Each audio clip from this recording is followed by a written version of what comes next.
debt. Apple's endgame is really not to make better products, but to keep you in debt. And I received this public service announcement last month on Reddit that encouraged all users to not buy the iPhone 15. And that's gonna be relatively easy because I'm a big Android user. I really think that Android is much better than the iPhone. But if you disagree, let me know in the comments below. Explain why.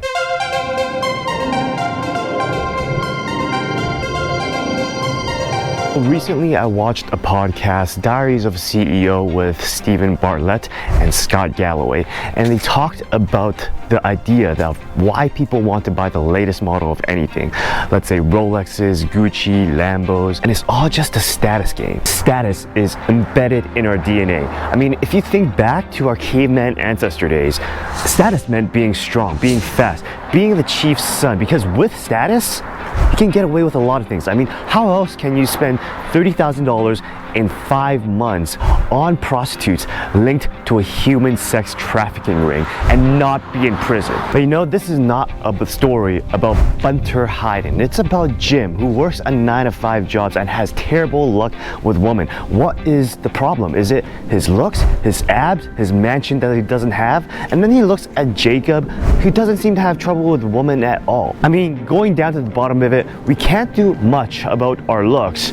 Abs takes too much work, and a huge mansion, well, for a guy that's doing a 9-to-5, that's just too expensive. It's out of his reach, you know, and that's basically the problem with status items. Most of them are too expensive and they're out of the reach of the average 9-to-5 worker. And this is how Apple became a $1 trillion company, because they exploited something that other companies wish they could exploit. You see, there's only a limited number of people who are able to buy luxury items. They have the money to buy luxury items, and they are the rich. Now, there's a huge difference between the rich and the poor. It's a difference between smart money and dumb money. The problem with the rich is that they know how money works. They think twice before buying an item that they might need or might not need, or want or might not want. I mean, that's how they got rich anymore. They know how to make strategic purchases. And Apple knew this, and that ultimately helped Apple position themselves that would make every single luxury brand in the world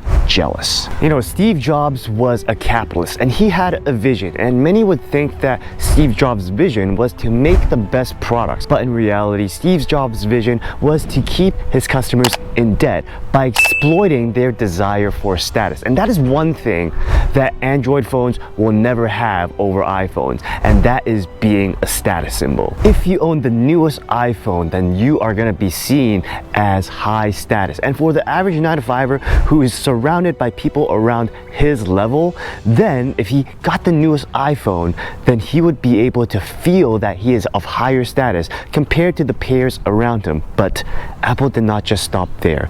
They went even further, because they not only reach the average 9-to-5 salaryman, but they also reach the customers of luxury brands. If I ask you the question, what's the difference between an iPhone 15 and an iPhone 14? Faster performance, better graphics, improved efficiency. But what can you do with the iPhone 14 that the iPhone 15 can't do?